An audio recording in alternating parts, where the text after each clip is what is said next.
Aerial योग trend है ना। आलिया भट्ट ने प्रेगनेंसी के बाद सबसे पहले कहता है मुझे ये आसन करके करना है प्लीज। एनिमल फ्लो में हम स्लिंग मूवमेंट्स के साथ चलते हैं। मेरा राइट लेग और लेफ्ट लेग ऐसे चल रहा है। मेडिटेशन के बाद कोई बैठ के रोने लगता है, कोई बैठ करके बहुत शांत हो जाता है। क्या साउंड हीलिंग से हमारा स्ट्रेस दूर हो सकता है? आपका डिलीट बटन कहाँ है?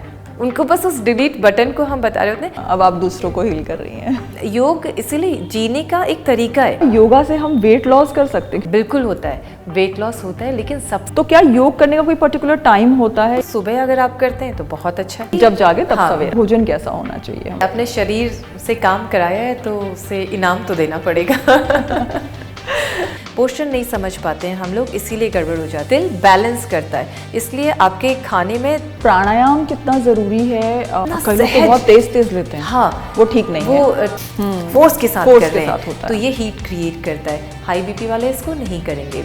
अगर मुझे लो बीपी है तो मैं शीतली जो बॉडी को ठंडा करने के लिए, को स्ट्रेस है, नींद नहीं आ रही है तो आपको भ्रामरी करना चाहिए। भ्रामरी के सारे वेरिएशंस करिए, बहुत मज़ा आता है, डोपामाइन राइज होता है। और आजकल तो खुशी ही सबसे बड़ी चीज़ है। हाँ। इसका मतलब पीरियड में पेन बहुत होता है तो मत्स्य आसन, आप सिंपल पैर सीधे सामने रखिए, इसको मोड़िए, पास में अपनी चेस्ट के एकदम क्लोज ले जाइए।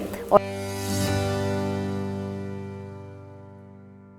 हम अक्सर सोचते हैं कि योग आती जाती सांसों को महसूस करना, मुश्किल आसन लगाना या फिर योगा मैट पर बिताए गए चंद मिनट हैं। लेकिन क्या सच में योग सिर्फ एक एक्सरसाइज है या योग की डेफिनेशन उससे कहीं ज्यादा गहरी है? योग गुरु BKS अयंगर मानते थे कि योग शरीर के माध्यम से आत्म साक्षात्कार है। हमारे प्राचीन शास्त्रों में भी योग को जीवन जीने की एक पद्धति कहा गया है। वेलकम टू सेहत टॉक्स और मैं हूं आपकी होस्ट ज्योति गोयल।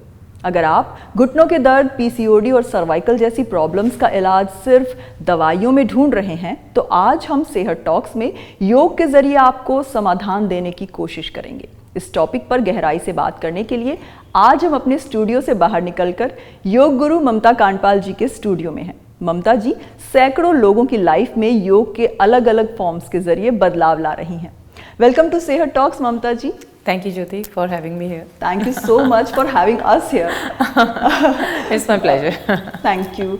तो ममता जी हम बातचीत की शुरुआत करेंगे। बहुत ही सरल सा सवाल है कि योग आपके लिए क्या है? वे ऑफ लिविंग है, बॉडी माइंड कनेक्शन है या कुछ और है? देखिए, योग अगर हम बोलें तो हज़ारों सालों से योग कभी नहीं बदला है। बस वो बदलता है तो हर व्यक्ति के हिसाब से बदलता है। अगर मैं आपको योग सिखा रही हूँ तो वो मेरे अनुभवों के साथ जुड़ जाता है। तो योग समयुज्यते, योग एक युति है। अगर हमारी चेतना का स्तर जहाँ पर भी है, उस चेतना के स्तर के अनुसार हम उस युति को समझ पाते हैं। अगर मैं अपने आत्मिक स्वरूप को समझती हूँ तो मैं आत्मा से परमात्मा तक जुड़ने का जो माध्यम अगर उसे बनाती हूँ तो मेरे लिए वो योग है। ठीक उसी तरह से अगर मैं अपने शरीर को एक माध्यम बनाती हूँ ईश्वर की साधना, अपनी आत्मा को साधने के लिए, तो मेरे लिए योग उस तरह से बदल जाता है। तो हमारे इस स्टूडियो में जब हम योग की बात करते हैं तो क्योंकि हमारा ये एक स्टूडियो है, लोग यहाँ आते हैं कई व्याधियों के साथ आते हैं, कई प्रॉब्लम्स के साथ आते हैं। उनको मानसिक इश्यूज़ होते हैं और तनाव रहता है या फिर शारीरिक तनाव रहता है या शरीर में किसी तरह की सर्वाइकल के इशू हैं, बैठने की वजह से टेनिस एल्बो है, कुछ भी, या सिर्फ गैस ब्लोटिंग हो रही है। आजकल ये बहुत बड़ी प्रॉब्लम। हाँ, तो बहुत सारी चीज़ें वो आते हैं और उनको ये चाहिए होता है कि उनको यहाँ ठीक होना है। तो हमारा योग स्टूडियो एक ऐसा माध्यम है जो उनको स्वयं से जोड़ता है, जिससे वो ये पता कर पाए कि उनकी ये प्रॉब्लम कहाँ से शुरू हो रही है। क्योंकि घर में बैठ के या दवाई आपको वो चीज़ नहीं समझाती है, दवाई आपको रेस्ट देती है, लेकिन योग आपको ये समझाता है कि आखिर आपकी ये प्रॉब्लम कहाँ से स्टार्ट हो रही है। जी। तो हमारे इस योग स्टूडियो में या मेरे लिए अगर योग क्या है तो यही है। मेरे लिए योग मेरे इस शरीर के माध्यम से खुद को जानने का एक जरिया है। ममता जी मैंने सुना है कि आपने करियर शिफ्ट किया, तो जब आपने करियर शिफ्ट किया तो आप योगा की तरफ ही क्यों आई? बहुत ही सरल सा एक जुमला है जो हम आम जिंदगी में बोलते हैं, तो योग हैपन्स विद यू। योग आप अगर सोचें कि आज मुझे योग करना है, जा करके आप मैट बिछानी है और ये आसन करना है, ऐसा नहीं है। योग हमेशा से आपके साथ होता है, बचपन से आपके साथ होता है। जब मतलब आप योग आप एफर्ट्स के साथ नहीं कर सकते, आप योग अपने आप अपना लेते हैं। हाँ, उस चेतना अपनी कॉन्शियस को उस स्तर पर लाना होता है जब आप उस मूवमेंट को समझ पाते हैं। जब आप मूव कर रहे हैं तो सांस ले रहे हैं, एक्सेल कब जा हो रहा है, आपका चेतना का स्तर आपके श्वासों तक पहुंचने लगता है। तो ये आपको तब समझ में आता है कि आप योग कर रहे हैं। अब हमें ये लगता है कि बस एक मैट बिछाया और तब हम योग करते हैं, नहीं। आप नीचे घास पे बैठिए, आप कहीं भी बैठ रहे हैं, आप आंख बंद कर रहे हैं, वहाँ भी आप योग कर सकते हैं। आप वॉक कर रहे हैं, रनिंग कर रहे हैं, डंबल उठा रहे हैं, कहीं भी आप योग कर सकते हैं। लेकिन आपका कॉन्शियस वो होना चाहिए, आपको पता होना चाहिए कि आपके शरीर की क्षमता क्या है, आपके श्वासों की गति क्या है, आप उस समय क्या कर रहे हैं, आप प्रेजेंट हैं कि नहीं है उस मोमेंट में। You have to be present in that connection भी बहुत ज़रूरी है, बहुत ज़रूरी, यही योग है। तो आपको इन्हीं चीज़ों ने प्रेरित किया करियर शिफ्ट के लिए? हाँ, करियर शिफ्ट के लिए हाँ, कई हद तक इन चीज़ों ने प्रेरित किया, पर मुझे भी अपनी लाइफ में एक सर्टेन टाइम में लेट 30s में कुछ ऐसे इश्यूज शुरू हुए थे, सीवियर आर्थराइटिस, रूमेटिक आर्थराइटिस। वहाँ से मुझे लगा कि ये स्टार्ट हो गया, क्योंकि हमारी थोड़ा सा बैकग्राउंड भी ऐसा था, जेनेटिक्स में है, पहाड़ियों के थोड़ा सा वादी और गठिया ये रोग बहुत ही आराम से होते हैं हम लोगों को। तब मैंने बॉडी मूवमेंट्स स्टार्ट किए थे। तो उससे पहले योग मेरे लिए सिर्फ ध्यान, आसन, प्राणायाम, मुद्राएं था। मैंने लेट 30s में इसको शुरू किया और 40s में मैंने आसनास की प्रैक्टिस शुरू की। फिर मैंने अलग अलग टीचर्स से मैंने इनर इंजीनियरिंग सदगुरु जग्गी वासुदेव उनका किया, ऋषिकेश में गई, मैसूर स्टाइल सीखा, कई बाहर के लोगों से। तो जितने फॉर्म्स हो सकते थे योगा के, उन सबको समझने की कोशिश की। फाइनली तब मुझे रियलाइज़ हुआ कि जो इशू है वो क्या है, और उन इश्यूज़ को मैंने रिजॉल्व किया। और जब मुझे ये लगा जो प्रॉब्लम बिना ऑपरेशन के नहीं सॉल्व हो सकती थी, डॉक्टर्स ने बोला था ये ऐसे, ये होगा, ये होगा, वो होगा, मुझे लगा कि ये तो ठीक हो रहा है, ये ठीक हो रहा है, चीज़ें बदल रही हैं और शिफ्ट हो रहा है, मेरी माइंडसेट शिफ्ट हो रहा है, मेरी बॉडी ठीक हो रही है, हील कर रही है खुद को। और मैंने उसको फिर लगातार करने का अभ्यास किया। अब मुझे क्योंकि वो लगातार करना था, तो उसके लिए मुझे थोड़ा सा मोटिवेशन चाहिए था। तो मैंने एक ग्रुप बनाया जिसके साथ मैंने योग करना शुरू किया। उस ग्रुप से वो क्लासेस पे कन्वर्ट हो गया, फिर क्लासेस से धीरे धीरे चीज़ें एक स्टूडियो में शिफ्ट हुई, फिर एक बड़े स्टूडियो में शिफ्ट हुई। तो इस तरह से चीज़ें बदलती रही और ये मेरा प्रोफेशन बन गया, जिसने मुझे हील किया, मेरा पैशन, मेरा प्रोफेशन बन गया। अब आप दूसरों को हील कर रही हैं। शायद हाँ, लोग आते हैं, मुझे लगता है मैं एक माध्यम की तरह हूँ और उनको बस ये बताती हूँ कि ये स्टार्ट यहाँ से हो रही है इशू, इसको यहाँ से ठीक करिए। जी जी। तो इस तरह से मैं देख पा रही हूँ कि आपका जो स्टूडियो है वो इन टर्म्स ऑफ लुक्स और इक्विपमेंट्स भी बहुत अलग हैं। तो जो नई टेक्नोलॉजी है या नई टेक्निक्स है योगा में, उसमें आप क्या क्या सिखाते हैं?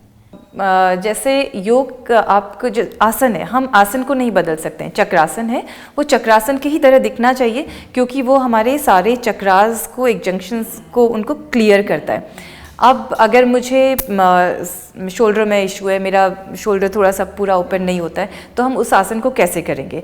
तब हम उस समय प्रॉप्स को यूज़ करते हैं। हम अयंगर स्टाइल में जब उसको यूज़ करते हैं तो हम व्हील को यूज़ करते हैं या चेयर्स को यूज़ करते हैं, या फिर बहुत ज़्यादा इशू है तो फिर हम बॉल को यूज़ करते हैं। तो बॉल से हमारी स्पाइन में लगभग वही कर्व बनता है जो चक्रासन में बनता है, बट एक सपोर्ट बनता है। तो ये अगर हम बोलें कि हमने ठीक है टेक्निक, इसको हम टेक्निक बोल सकते हैं, टेक्निक डेवलप किए, पर कुल मिला के बात ये है कि हमारा शरीर एक प्रयोगशाला की तरह होता है उस समय। तो जब हम एक उसके साथ क्रिएटिव होते हुए, अपने दिमाग को, सारे झंझटों को साइड में रखते हुए हम उसका अभ्यास करते हैं। अब ये अभ्यास किसी के लिए बॉल में हो सकता है चक्रासन का, किसी के लिए हाथ से लिफ्ट होना हो सकता है, किसी के लिए ब्लॉक हो सकते हैं।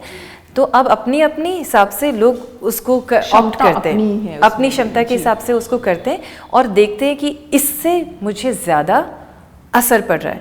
तो एक ही क्लास में एक बिगिनर लेवल, एक एडवांस लेवल और एक करेक्शन जिसको अपने हीलिंग के लिए काम करना है, तो ये तीनों ही लेवल पे लोग उस तरह से काम करते हैं और उनको पता रहता है कि मुझे इससे काम करना है, इससे करना है। तो शुरू में हम उनको गाइड करते हैं, उनको मदद करते हैं ताकि वो इन प्रॉप्स को कैसे यूज़ करें वो समझ सकें। उसके बाद वो इस प्रॉप्स को यूज़ करते हैं और एक टाइम ऐसा आता है जब उनको प्रॉप्स की ज़रूरत नहीं होती है, फिर वो मैट पे अपने हठ योग के सारे आसनों को कर सकते हैं। तो प्रॉप्स बेसिकली आपको सपोर्ट करने के लिए हैं, जिनसे आप जो आगे के आसन हैं वो आप आराम से करें। हाँ, तो हम एक तरह से हम बोले एक्सपेरिमेंट करते हैं अपने साथ, एक्सपेरिमेंट करते हैं और पुश करना भी कह सकते हैं आप, अपनी हाँ। बॉडी को पुश कर सकते हैं उससे। हाँ। जी।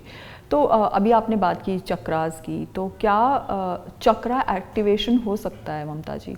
आप कैसे करवाती हैं वो सब चीज़ें? बिल्कुल हो सकता है चक्रा एक्टिवेशन। हम सभी में देखिए चेतना का एक स्तर होता है। अगर हम देखें तो आजकल हम किस लेवल पे काम करते हैं डिपेंड करता है, हम किस लेवल पे काम करते हैं।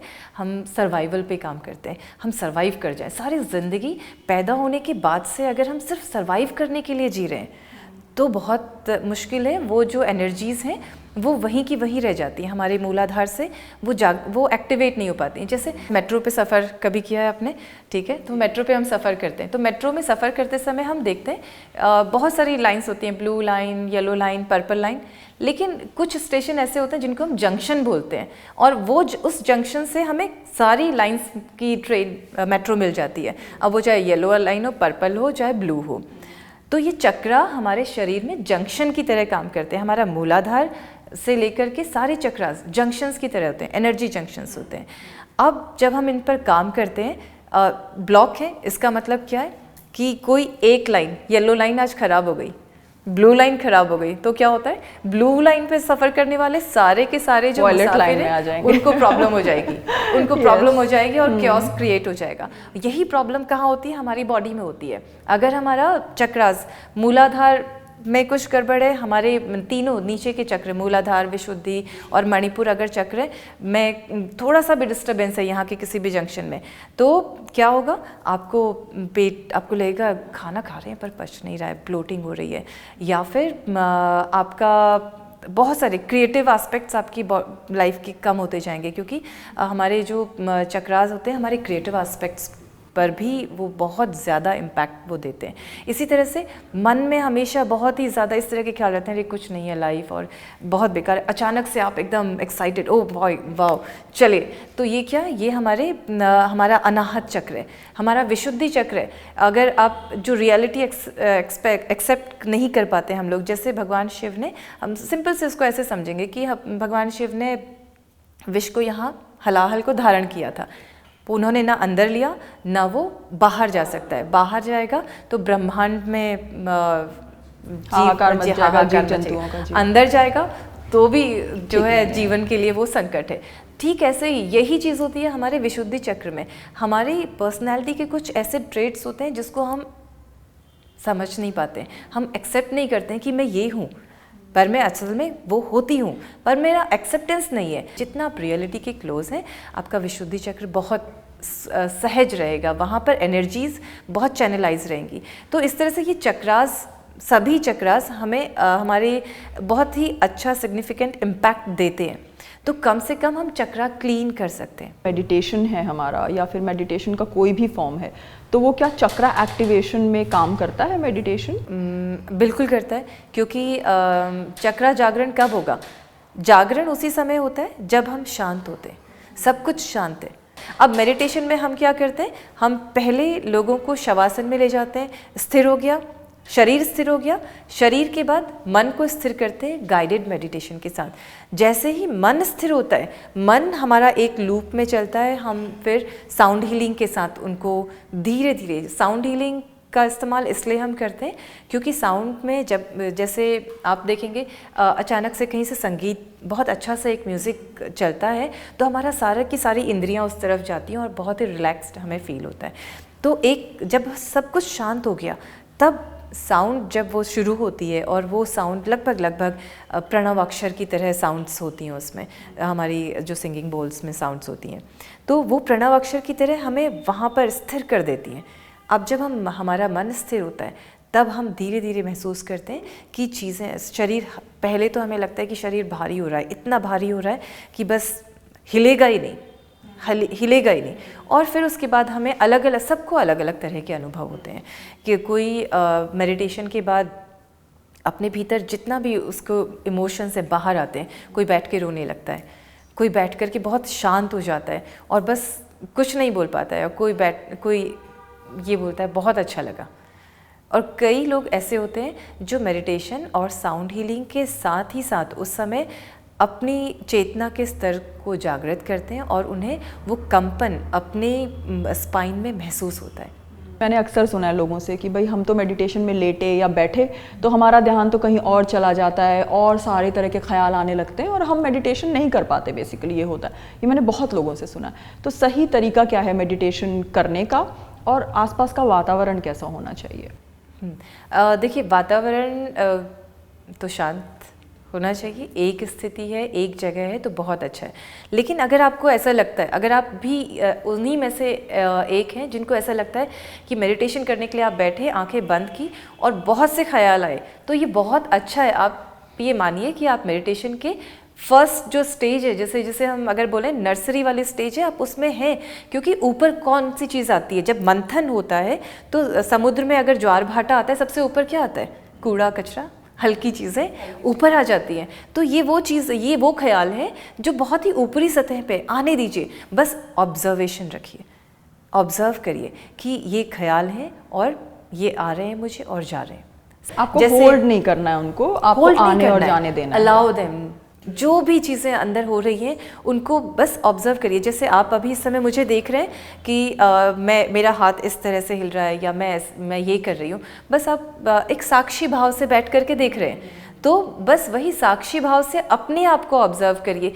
किसी भी तरह से अपने आप को ये मत सोचिए कि आप को क्यों नहीं हो रहा है मेडिटेशन, ये मत सोचिए अपने, या आज नहीं हुआ, हो सकता है आज बहुत अच्छा हो और कल नहीं हो, तो ये नहीं करना है। मेडिटेशन का मतलब ही ये है कि आपके उसमें एक निरंतरता होनी चाहिए। आपकी मेडिटेशन एक तरह से साधना है।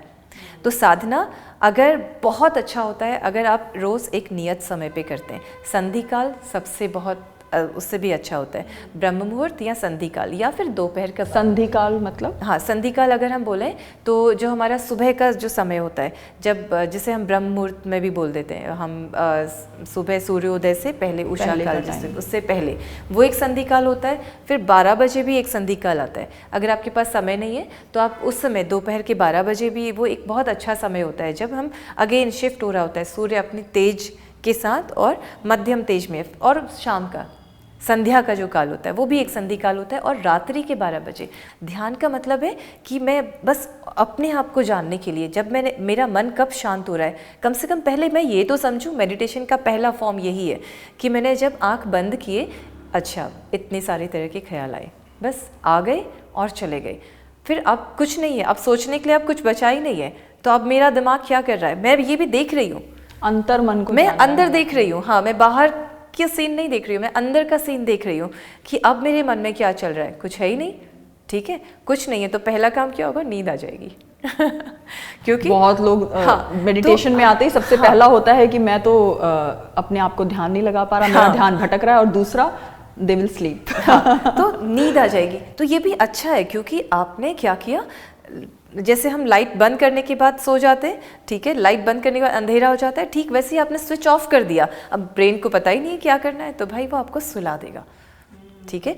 अब यहाँ पर आप जब गाइडेड मेडिटेशन के साथ चल रहे हैं या आपकी चेतना का स्तर ठीक ठाक बना हुआ है, तब आप ध्यान की अवस्था में जाने लगते हैं। आप कॉन्शियस हैं, आप लेटे हैं, आप शरीर से धीरे धीरे अपनी चेतना को सिर्फ और सिर्फ अपने श्वास तक ला पाते हैं। और श्वास से भी फिर आपको ये समझ में आएगा कि तब आपको समझ में आता है ये शरीर कुछ और है, मैं कुछ और हूँ। मेरे ख्याल से आम इंसान उतने लेवल पे नहीं पहुँच पाता होगा। इस स्तर पर पहुँच जाते हैं, इस स्तर पर पहुँच जाते हैं क्योंकि ये आनंद की अवस्था होती है। और इसमें इसके बाद ना लोग जो मैंने अनुभव किया यहाँ पर, लोग उसके बाद बहुत ही आनंद के साथ रहते हैं। वो एंटाइटलमेंट सब चला जाता है, ओपिनियन देना या ओपिनियन रखना चला जाता है, वो अपने सामने वाले को बहुत अच्छे से। लेकिन पहली वाली, हाँ, जो आपने पहली वाली बात बोली थी ना कि लेट गो, हाँ, वो एक होना शायद ज़रूरी है मेडिटेशन में आने के लिए। हाँ, वो ये प्रोसेस है।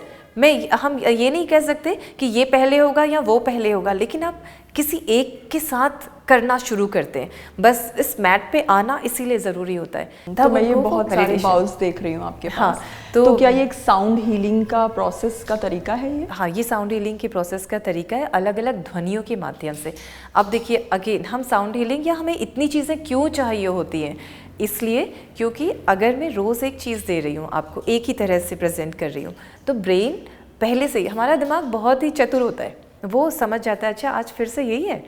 तो हमें एक सरप्राइज़ एलिमेंट रखना होता है जो हमारा जो यहाँ पर जो प्रैक्टिस करते हैं उनके लिए। तो कभी हम उसमें से जो हमारे सी का साउंड होता है, हम उस तरह की साउंड्स क्रिएट करते हैं, कभी रेन की साउंड्स क्रिएट होती हैं, कभी फाउंटेन की अलग अलग ध्वनियाँ होती हैं, इसी में पानी डाल करके हम कभी जो हमारी मेटल बॉल्स हैं उनसे साउंड क्रिएट करते हैं, कभी हाई फ्रीक्वेंसी रखते हैं और कभी सिर्फ और सिर्फ लो फ्रीक्वेंसीज़ पे रहते हैं, क्योंकि हाई फ्रीक्वेंसी और लो फ्रीक्वेंसीज़ का भी बहुत इम्पैक्ट होता है। जब हम डिप्रेशन या स्ट्रेस से गुजर रहे हैं तो उस समय हम बहुत हाई फ्रीक्वेंसी से हिट करते हैं ताकि हम उसके अंदर तक पहुंच सकें, फिर हम लो फ्रीक्वेंसीज़ पे जाते हैं। तो लो फ्रीक्वेंसीज़ पे हम बहुत जल्दी उसके साथ सहज हो जाते हैं और चलते हैं, तो तभी हम गॉन्ग्स का भी यूज़ करते हैं।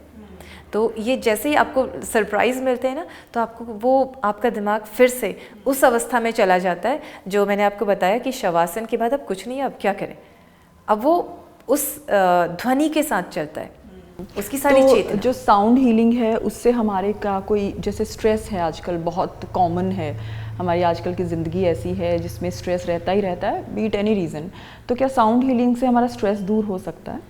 साउंड हीलिंग निश्चित रूप से। साउंड हीलिंग को अगर मैं और अच्छे से समझाऊं तो ये ऐसा है, जैसे शांत पानी है, उसमें मैंने एक पत्थर डाला, ठीक है, तो कैसे लहरें, तरंगे बाहर तक जाती हैं। तो साउंड हीलिंग इसी तरह से काम करता है। अगर मैंने यहाँ पर, आप बैठे हुए हो और शांत हो, मैंने यहाँ से एक हिट किया, ठीक है, सिंगिंग बॉल पे एक फ्रीक्वेंसी यहाँ से आपको दी, हम क्या हैं 70% से ज़्यादा वाटर है। तो जैसे ये फ्रीक्वेंसी आती है वो हमारी बॉडी से जो छोटी मोटी, जो हम बोलते हैं ना नॉट्स, हमारे जो गिल्ट है, फियर है, उसको तो ऐसे ही निकालते हुए चली जाती है और वो वेव बाहर चली जाती है। बस उसके लिए ज़रूरत होती है कि हमें वो सरेंडर करना पड़ता है। तो कई बार ऐसा होता है कि हम मेडिटेशन में क्या करवा रहे होते हैं लोगों को, सिर्फ और सिर्फ उनको ये बता रहे होते हैं कि आपके दिमाग में जो आपने एक्सेस ऑफ जो इन्फॉर्मेशन है, आपका डिलीट बटन का है, उनको बस उस डिलीट बटन को हम बता रहे होते हैं कि डिलीट करिए, डिलीट दिस, डिलीट करिए इन्फॉर्मेशन, डिलीट करिए, क्योंकि जब तक आप डिलीट नहीं करेंगे ना, आप यहाँ पर प्रेजेंट नहीं हो पाएंगे, आप उस मोमेंट में नहीं रह पाएंगे, आपका वो समर्पण नहीं हो पाएगा, और वो समर्पण नहीं है तो फिर आप एक नया शुरुआत नहीं कर पाएंगे। वही अंडू, लेट गो, आप किसी भी तरह से आप उसको बोलिए, किस भाषा है, सिर्फ भाषा है, शब्दों का फेर है, आप कैसे भी समझिए, आप अपने आप को समझाइए कि किस चीज़ को डिलीट करना है। तो हमारी जो दूसरी एनर्जीज, जो पॉजिटिव एनर्जीज जो हमारी लाइफ में बहुत ही अच्छे चेंजेस ला सकती हैं, वो रुकी हुई हैं। अब हमारे पास वो एक्सेस प्री नोशंस है हमारे, बोलिए, या फिर हमारे पास्ट फियर हैं, पास्ट एक्सपीरियंसेस हैं, वो रोक रहे हैं, ब्लॉक कर रहे हैं। हम इतने भरे हुए हैं कि हमें पता ही नहीं है कि कितना कूड़ा भरा हुआ है। पहले उसको बाहर तो निकालिए और फिर देखिए कितनी अच्छी है ये जिंदगी। तो साउंड हीलिंग वो चीज़ें आपके साथ करेगी। साउंड हीलिंग, सफाई, वेव्स की तरह हाँ, कई चीज़ें आपकी उन नॉट्स को ढीला कर देता है, और आपको लेट गो में, उन चीज़ों को पहचानने में पहले एक्नॉलेज करना ज़रूरी है कि पहचानो तो सही कहाँ पर ब्लॉकेज है। मैं जानती हूँ, और आप तो मुझे ज़्यादा बता सकती हैं, कि योगा जो है एक विधा ऐसी है जो हमारे माइंड बॉडी कनेक्शन की हमने बात की थी, उस पर भी काम करती है। तो क्या योगा से हम वेट लॉस कर सकते हैं? क्योंकि बहुत सारे लोग ना सिर्फ वेट लॉस के लिए योगा में आना चाहते हैं। बहुत ही अच्छा आपका प्रश्न है। बिल्कुल होता है, वेट लॉस होता है, लेकिन सबसे पहले उस वेट लॉस के लिए हमें खुद को तैयार करना होता है। योग को एक अपने ज़िंदगी के हर पहलू में, आप खाना खा रहे हैं तो पूरे मतलब चैतन्य होकर के उस फूड की प्लेट को आप ग्रेटफुल होके लीजिए कि अच्छा आपका ये खाना है, इसमें इतना अच्छा, ठीक है, स्कैन करिए आप कि अच्छा इतना प्रोटीन है, इतना ये, और आनंद के साथ खाइए। आपने वो भोजन बैठ के खाया। अब इसमें आहार की भी मैं आपको बताती हूँ। जब ऐसे लोग आते हैं तो वो धीरे धीरे खान पान से लेकर के एक एक चीज़ बैठ करके मलासन में पानी पीना सीखते हैं।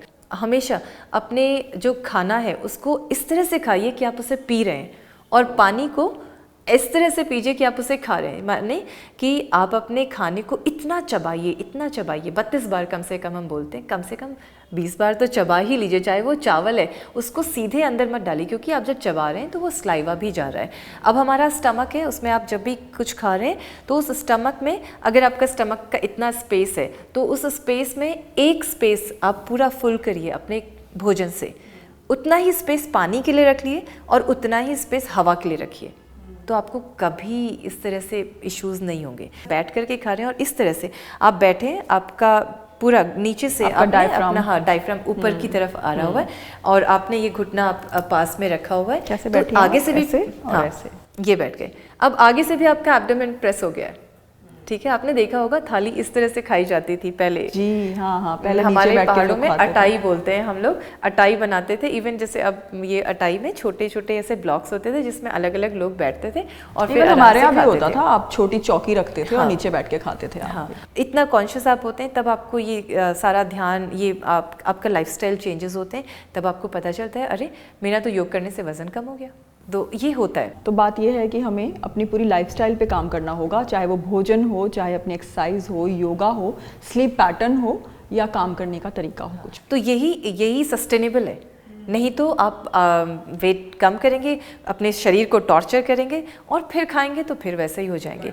तो ये योग इसीलिए जीने का एक तरीका है, वे ऑफ लिविंग है, एक्चुअली वे ऑफ लाइफ है। आपको उस तरह से उसको अपनी लाइफ में समाहित करना है, कहीं ना कहीं उसको अपनी लाइफ में उस तरह से एक जगह देनी है या फिर इस तरह से जीना है। महर्षि पतंजलि का हम सभी गृहस्थ इसीलिए इतना उनका वंदन करते हैं क्योंकि उन्होंने गृहस्थों के लिए इसको इंट्रोड्यूस किया। हम जो एक गृहस्थ जीवन जीते हैं और बहुत सारी चीज़ें लाइफ में, बहुत सारे हम उतार चढ़ाव देखते हैं और योग के साथ हम अपनी उस लाइफस्टाइल में और ज़्यादा सुधार कर पाते हैं और चैतन्य रूप में प्रेजेंट होकर के हम उस जीवन को और अच्छे से खुशी से जी सकते हैं। सच बताऊं तो हम योग के साथ ये सीखते हैं कि कैसे हम चीज़ों में क्रिएट करें, हम खुद को ब्रह्म की तरह, क्रिएटर की तरह बनाते हैं और हम क्रिएट करते हैं, हैप्पीनेस क्रिएट करते हैं। मैं बहुत सारी योग क्लासेस में गई हूँ तो मैंने देखा है वहाँ पर सिर्फ महिलाएं देखने को मिलती हैं, ऐसा क्यों है?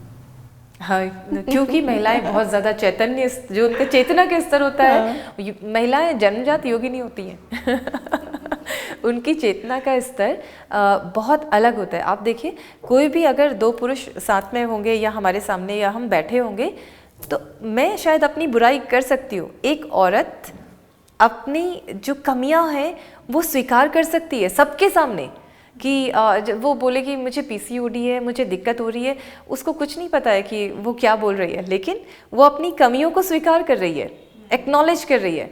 लेकिन पुरुष में ईश्वर ने बनाया ही इस तरह से है पुरुष को कि उसमें हम ऐसे आता है कि अपनी बुराइयां एक्सेप्ट करना थोड़ा सा मुश्किल होता है।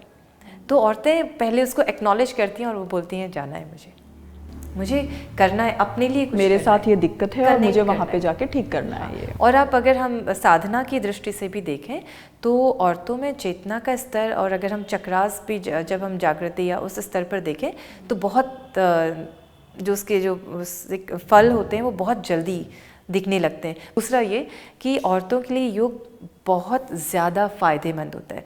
क्यों? क्योंकि जब हम एडोलेसेंस एज, जब लड़की से लेकर के जब हमारा प्रौढ़ावस्था में भी हम मेनोपॉज वाले पोजीशन पे भी जाते हैं, सिचुएशंस पे जाते हैं, हमें वो फेस करने पड़ते हैं चीज़ें, तो योग हमें मानसिक स्थिरता देता है, अपने आप अपनी समझ देता है। और जब वो योग अभ्यास करती हैं, योग में देखिए ज़्यादातर जितने भी आसनास होते हैं हमारे, वो हमारे लोअर एब्डोमेन, हमारे गर्भाशय, हमारी ये किडनीज, ओवरीज, इंटेस्टाइन और इन सब से जुड़ी हुई चीज़ें, जितने भी हम ट्विस्ट करते हैं, हमारे सारी की सारी आंतें साफ़ हो रही हैं, स्टमक की सफाई हो रही है या हमारी आंतों की सफाई हो रही है, बाउल मूवमेंट्स हमारे क्लियर हो रहे हैं, कोलन क्लीन हो रहा है, सुबह हम फ्रेश हो जा रहे हैं, उसके बाद फिर हम अपना दिन स्टार्ट कर रहे हैं। तो इस तरह की चीज़ें जब होने लगती हैं हमारे शरीर में योग अभ्यास से, तो चीज़ें और हार्मोन बैलेंस हमारे वो ठीक रहते हैं। ममता जी, आजकल हम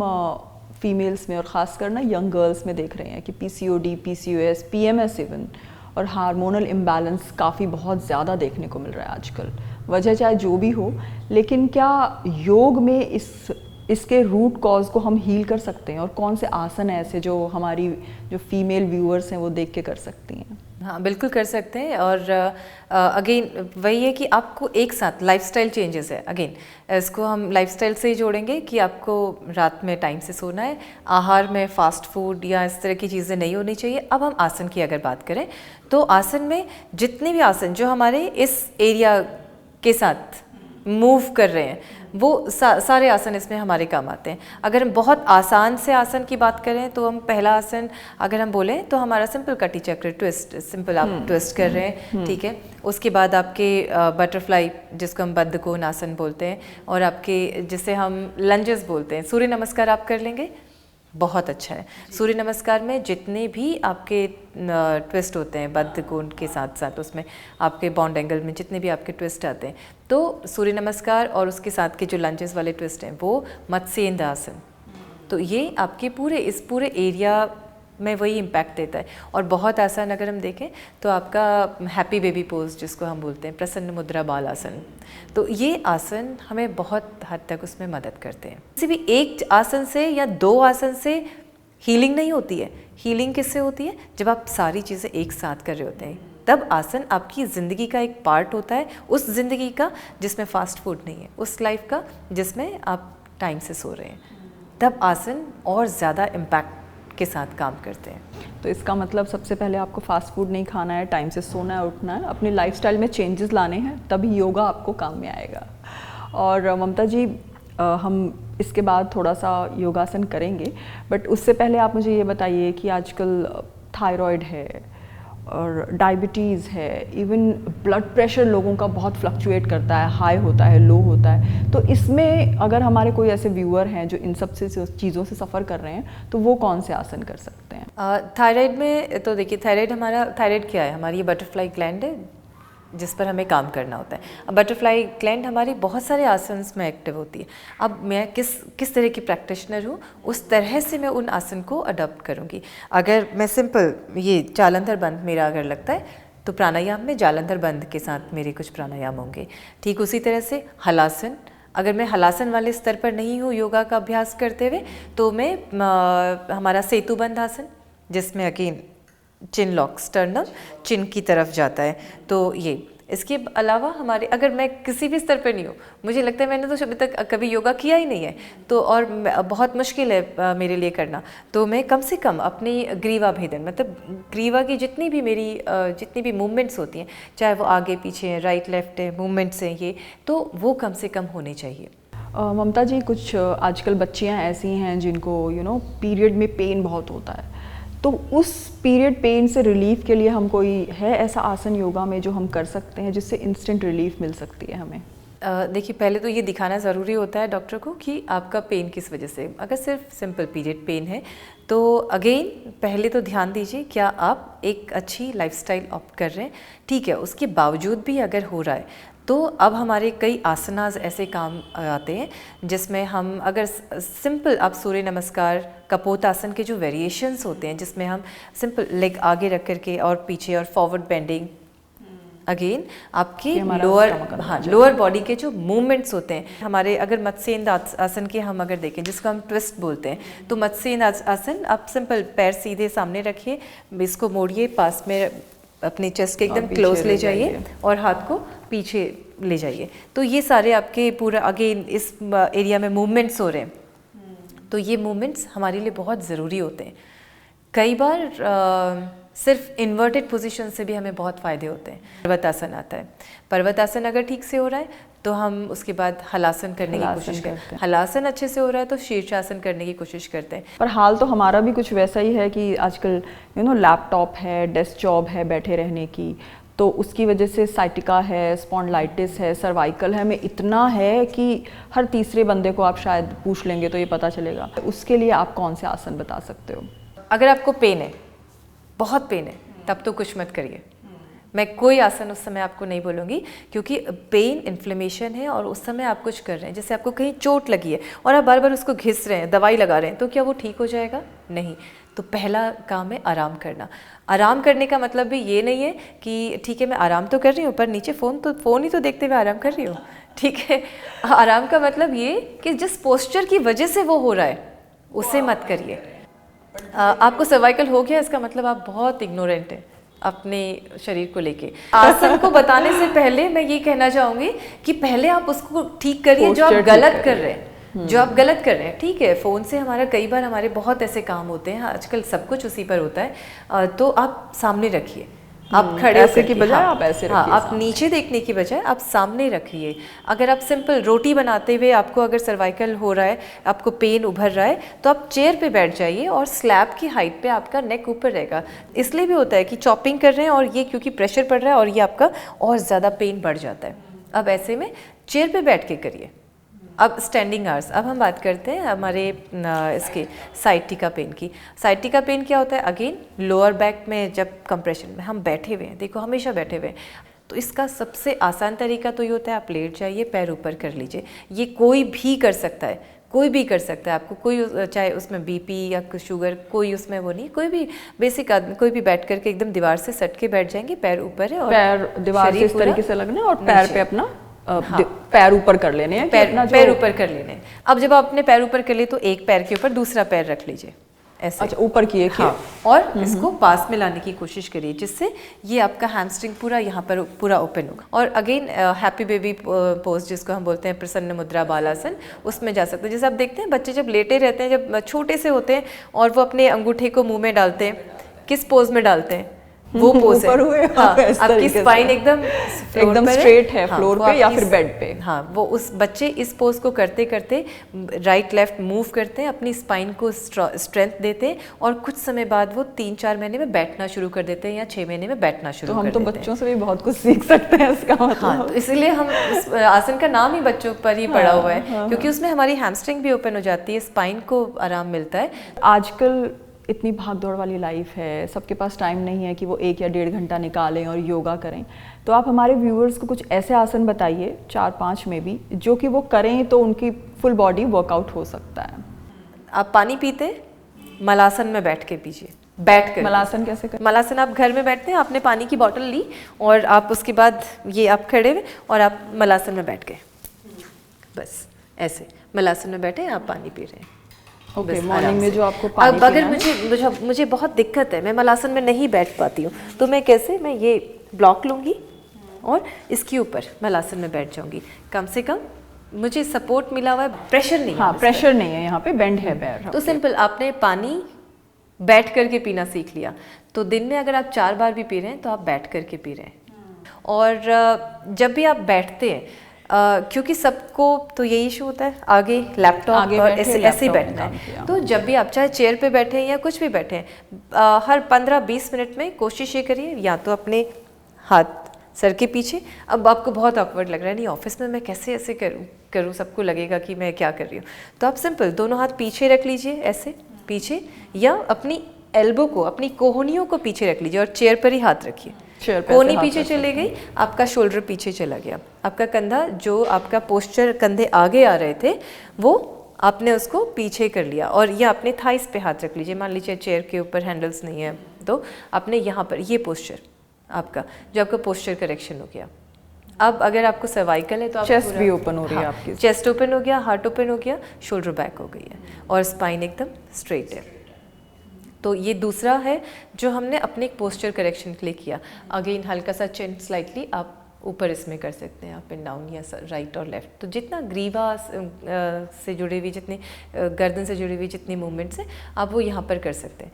तो ये दूसरा है जो आपका एक पोस्चर को करेक्ट करेगा। तीसरा, मान लीजिए ये मेरी चेयर है, ठीक, ये मेरी चेयर है और मेरे पाँव हमेशा लटके रहते हैं, तो मुझे अपना एक पैर इसके ऊपर रखना है, ये फिगर 4 बनाते हुए, अंदर थाइस की तरफ नहीं, यहीं पर ऊपर रखना है। ओके, ये ऐसे रखना है। तो आप ये बस जैसे रखते ही समझ में आ गया, हैमस्ट्रिंग स्ट्रेच हो गया। अब मैं आगे की तरफ जा रही हूँ, आगे की तरफ जा रही हूँ और अपने शिन बोन को अपने चेस्ट के जितना क्लोज लग सकती हूँ और नीचे बस ये हम कर ही सकते हैं, ऑफिस में भी कर सकते हैं। नीचे की तरफ अपने, बस नीचे की तरफ आपको थोड़ा सा झुकना है तो आपका ये हैमस्ट्रिंग ओपन हो गया। ऑफिस में आप जब काम करते हैं तो बहुत ज़्यादा बॉडी स्टिफ भी हो जाती है, पेन में भी रहते हैं आप कई बार। ये आराम मिलता है। मरीची आसन आप इसमें कर सकते हैं। जो पैर ऊपर रखा है वही हाथ पीछे, और कुछ नहीं, बस पीछे वाला क्या कर रहा है ऑफिस में देख लीजिए भाई।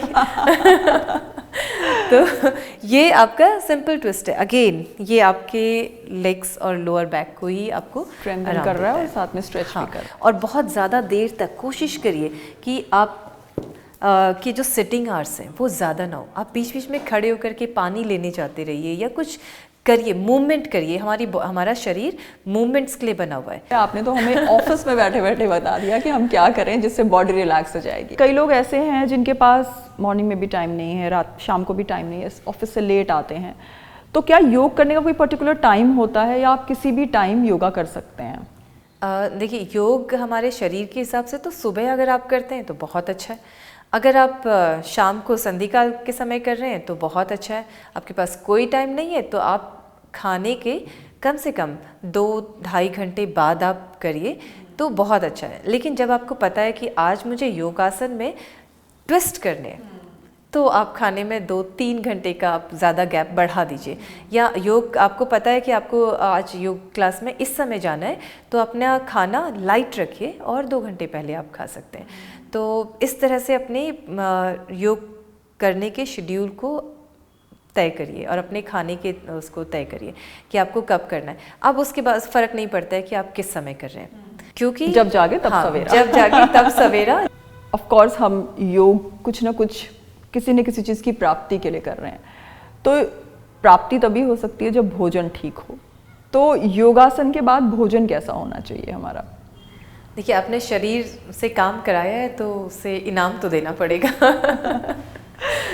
तो इनाम अच्छा होगा तो फिर उसके बाद क्या होगा, दोबारा जब अभ्यास करेंगे तो उतना ही अच्छा रिजल्ट आएगा। तो हमेशा ध्यान रखिए कि देखिए, सबसे जो आहार होता है वो हल्का होना चाहिए और उसमें पौष्टिक उतना ही होना चाहिए। हम ये बोलते हैं कि हमारी डाइट में कार्ब्स होने चाहिए, फैट होना चाहिए, फाइबर्स होने चाहिए और प्रोटीन होना चाहिए, फैट भी होना चाहिए। अच्छा, हाँ, प्रोटीन होना चाहिए। तो इन सब का एक मिश्रण होना चाहिए हमारी थाली में। अगर चावल, हाँ, अब देखिए इसमें बात आती है कि हम क्या पोर्शन कैसे उसको समझें। पोर्शन नहीं समझ पाते हैं हम लोग, इसीलिए गड़बड़ हो जाती है हमारी। अब हमें चॉइस बनानी है, आपको क्या अपने शरीर से चाहिए उसी तरह की आपकी चॉइस होगी। अब मुझे चाहिए, मैं योग करना चाहती हूँ, हर रोज़ करना चाहती हूँ, फ्लेक्सिबल बॉडी चाहिए तो सुपाच्य भोजन होना चाहिए। तो आप जितनी कटोरी में चावल लेते हैं उतना ही कटोरी में दाल लीजिए, उतनी ही कटोरी में सब्ज़ी लीजिए। आपको सैलड की ज़रूरत है, ठीक है, सैलड उस समय ले लीजिए, मेरे ख्याल से इतना ही काफ़ी हो जाता है। लेकिन फिर भी आपको लगता है नहीं सैलड भी खाना है तो आप सैलड या तो उसी में ले लीजिए या फिर सैलड के लिए एक उतना ही पोर्शन अलग से डिसाइड कर दीजिए। एक टाइम जब आपको भूख लगेगी थोड़ी देर बाद, खाने के बाद या खाने से पहले भूख लगी तो आपने पहले सैलड्स ले लिए, उसके बाद इन चीज़ों का एक साथ आपने लिया। तो खाने में ये चीज़ें, पर मैं कुछ छोटी छोटी टिप्स ज़रूर बताऊंगी जो चीज़ें हमारे खाने से गायब होती हैं पर हमारे लिए बहुत अच्छी होती हैं। जैसे आप तिल लीजिए, तिल को भून लीजिए हल्का सा। सेम यही चीज़ आप उसके साथ भी कर सकते हैं, फ्लैक्सीड के साथ, जिसको हम तीसी भी बोलते हैं। आपने हल्का सा भूना और उसको ठंडा होने के लिए रख दिया, मिक्सी में डालेंगे। बस मिक्सी के जो छोटा जार होता है ना, बस एक बार चर्न कीजिए, इससे पहले कि उसका तेल निकल जाए। उसको हल्का सा चर्न करिए। अब उसमें आपको जो भी चीज़ें आपका अपने स्वाद के अनुसार, काला नमक आपको डालना है या भुनी हुई जो मिर्च होती है, काली मिर्च या लाल मिर्च डालनी है अपने स्वाद के हिसाब से। अब उसको एक डब्बे में रख दीजिए। ये आपकी ड्राई चटनी का काम करेगा, सूखी चटनी। तिल कैल्शियम है और उसमें भी आपके बहुत अच्छे ओमेगा-3, ओमेगा-6 बहुत सारी चीज़ें चलती हैं आपके। तो फ्लेक्सी ये आपके खाने में और पौष्टिकता ऐड कर देगा। कैल्शियम, तिल, इसलिए तिल को मैंने इसलिए चुना क्योंकि तिल एक ऐसी चीज़ है आयुर्वेद में जो हमारी बॉडी में बैलेंस करती है। अगर आप वाता बॉडी हैं, कफा बॉडी हैं, या फिर आपके उसमें अग्नि ज़्यादा है, हीट बहुत ज़्यादा है, तो ये तीनों को ही बैलेंस करता है, किसी भी चीज़ को बढ़ाएगा नहीं। तिल बैलेंस करता है, इसलिए आपके खाने में तिल अनार, अगेन अनार आपका चाहे वाता, पित्त, कफ कुछ भी है, अगेन वो बैलेंस कोई भी खा करेगा। सकता है। आंवला, अपनी डाइट में इन चीज़ों को रखिए। आंवला आपको लगता है खट्टा है, आप गला खराब होता है, चटनी के रूप में उसको इस्तेमाल करिए। उसको तो हम श्रीफल बोलते हैं, मतलब अमृत और के उसकी समान पूजा करते हैं। इसीलिए वो पूजा इसलिए नहीं होती है आंवला कि नवमी उसको बनाते हैं भाई हम हाँ, पूरी। आंवला नवमी बनाते हैं। आंवले के पेड़ के नीचे बैठते हैं तो हमारी आंखें ठीक होती हैं, क्योंकि उसकी पत्तियां, उसको वो ऐसा एनवायरनमेंट क्रिएट करता है आंवला। जिन चीज़ों की पूजा करते हैं ना, वो चीज़ें हमारे शरीर के लिए बहुत ज़रूरी होती हैं। तो उसको सिर्फ भगवान को भोग के लिए मत चढ़ाइए, पूजा मत करिए, प्रसाद भी ग्रहण करिए। प्रसाद भी ग्रहण करिए। तो मतलब ये है कि भोजन एक तो पौष्टिक होना चाहिए और सुपाच्य होना चाहिए, तो हमारे लिए अच्छा है। ममता जी, योग का एक बहुत बड़ा आस्पेक्ट है प्राणायाम। तो प्राणायाम कितना ज़रूरी है? अक्सर लोग आसन तो लगा लेते हैं शुरुआत में और आखिर में प्राणायाम नहीं करते। तो प्राणायाम हमारे शरीर के लिए कितना ज़रूरी है? उतना ही जितना आसन लगाना है। देखिए, योग हम बोलते हैं कि मैं योग कर रही हूँ, हमें लगता है कि मैट में आसन करना ही योग है, पर योग के 8 अंग होते हैं। उन 8 अंगों में से एक आसन है, तीसरा अंग, और उसी में से एक अंग है हमारा प्राणायाम।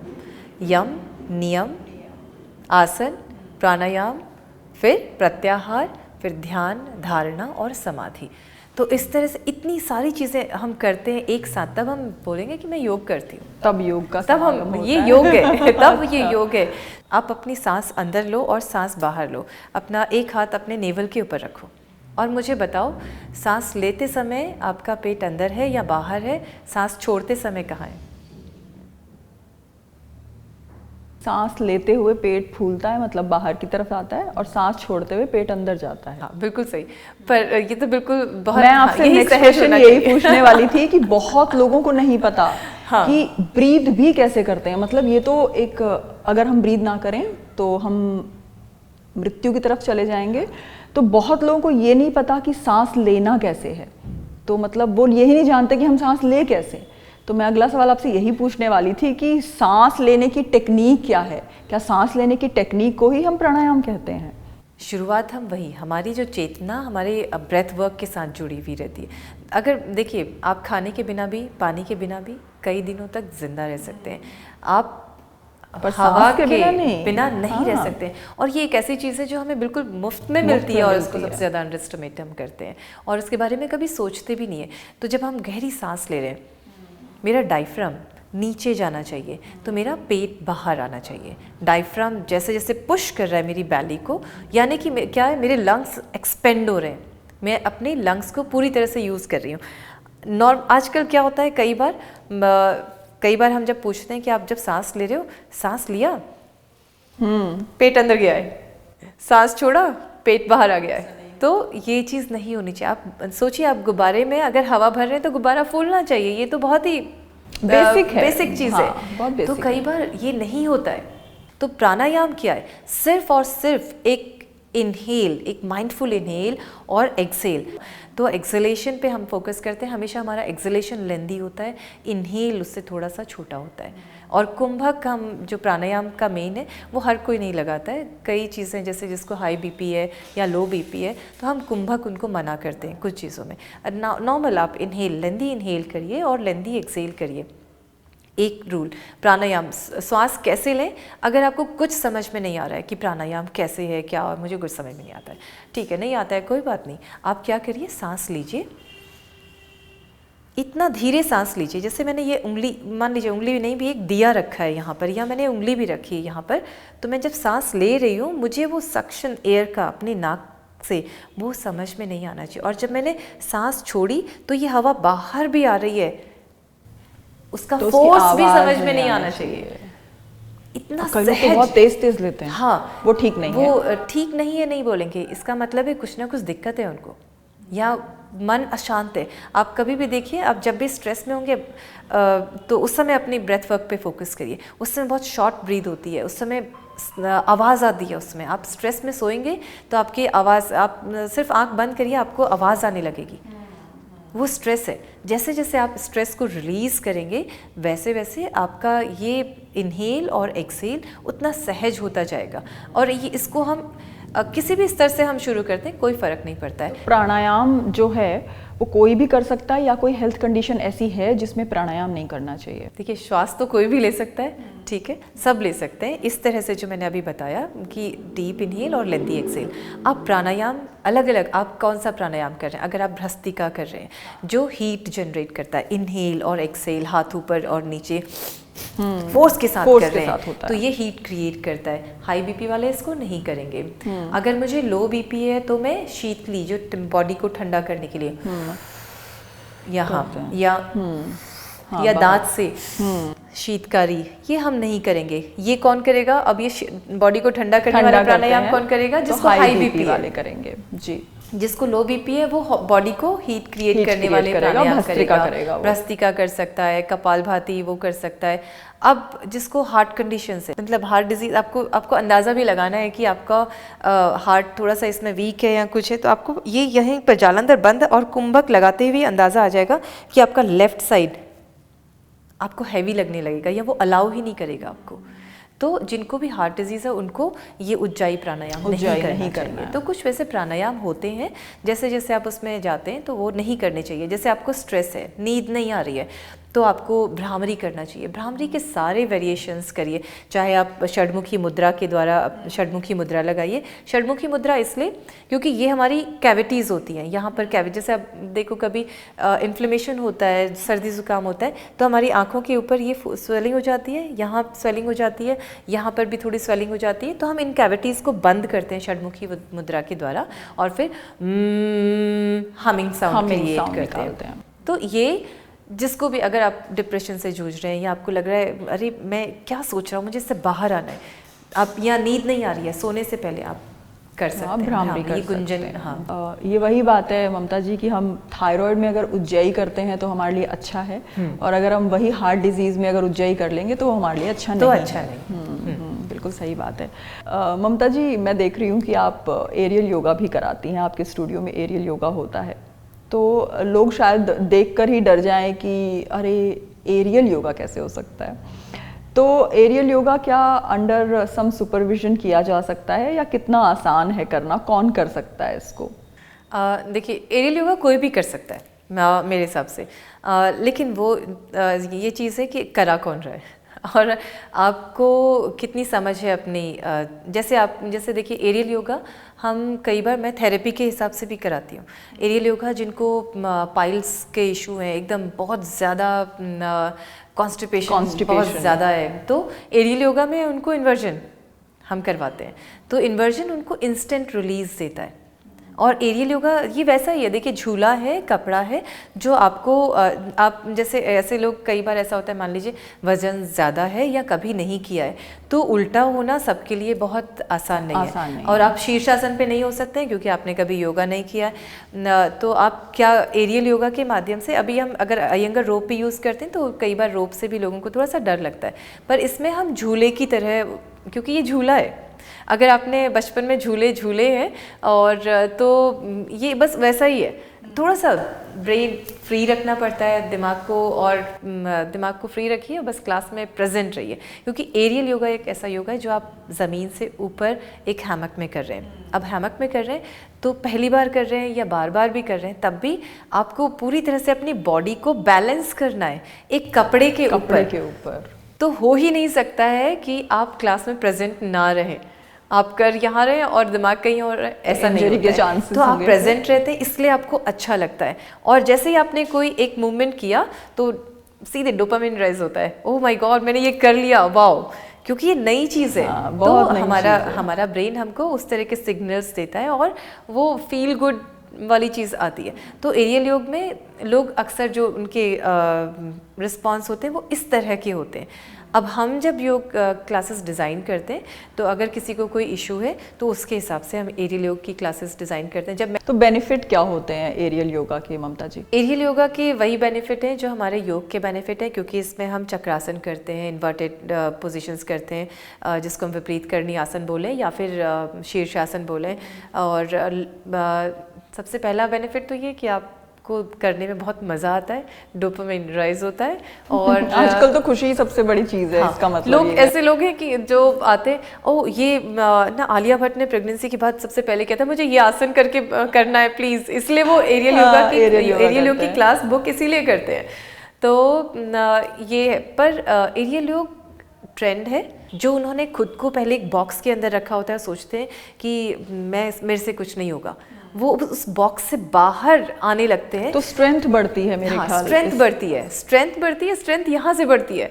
सबसे बड़ी चीज़ जो मैंने देखी है, हाउसवाइफ्स हैं जो कभी कहीं जिन्होंने कुछ नहीं किया है, वो यहाँ के आसपास की जो सोसाइटीज़ हैं वहाँ से उतर के यहाँ आती हैं और एरियल योग कर रही हैं, तो उनकी मेंटल स्ट्रेंथ बढ़ती है, कॉन्फिडेंस आता है। ममता जी, एक चीज़ और मैंने रिसेंटली सुनी है, वो है एनिमल फ्लो। एनिमल फ्लो क्या होता है, आप थोड़ा सा बताइए इस बारे में। हाँ, मैं एनिमल फ्लो लेवल 1 इंस्ट्रक्टर भी हूँ।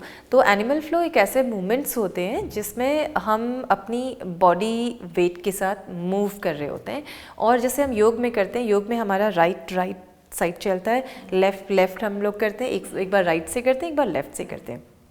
एनिमल फ्लो में हम स्लिंग मूवमेंट्स के साथ चलते हैं, मेरा राइट लेग और लेफ्ट लेग ऐसे चल रहे हैं, तो हमारी जो मसल्स हैं डिफरेंट तरह से मूव करती हैं। लेफ्ट चल रहा है तो राइट साइड पे चल रहा है, तो ये स्लिंग मूवमेंट्स हमारे एनिमल फ्लो को बहुत डिफरेंट बनाते हैं। और जैसे इसका नाम ही है एनिमल फ्लो, तो हम एनिमल्स से ही सीखते हैं। इसमें बहुत सारी मूवमेंट्स ऐसे हैं, जैसे क्रैब वॉक है, और इसमें स्कॉर्पियो शेप्स बनते हैं जिसमें आपकी स्पाइन के साथ आप मूवमेंट कर रहे होते हो, स्पाइनल वेव्स होते हैं।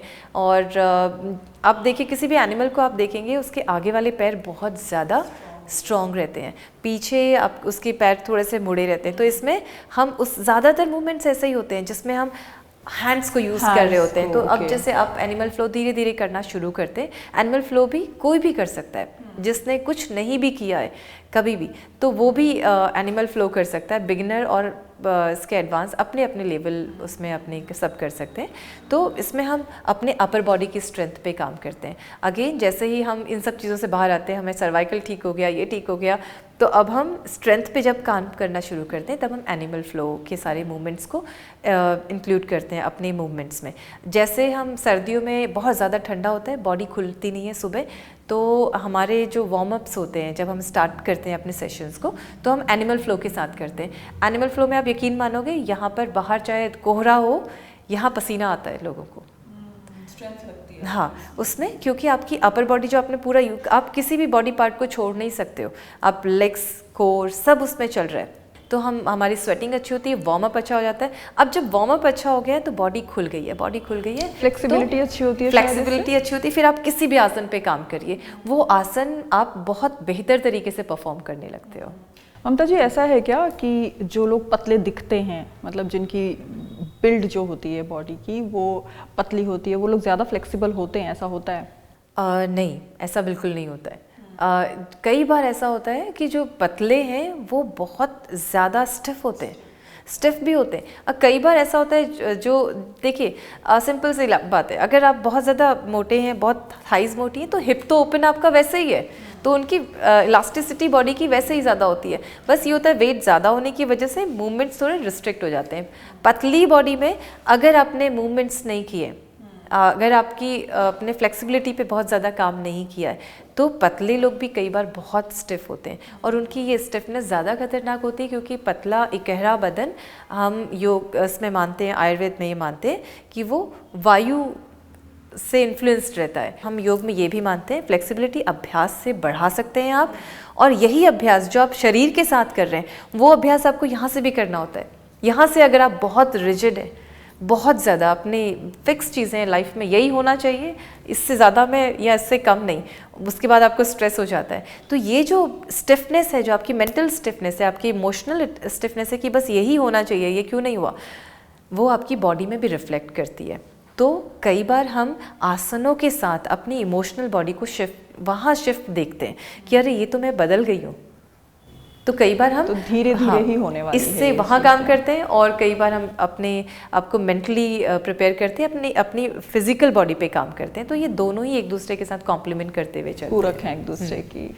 ममता जी, आपसे बात करके बहुत अच्छा लगा एंड आई एम श्योर कि हमारे व्यूअर्स को भी उतना ही अच्छा लगा होगा।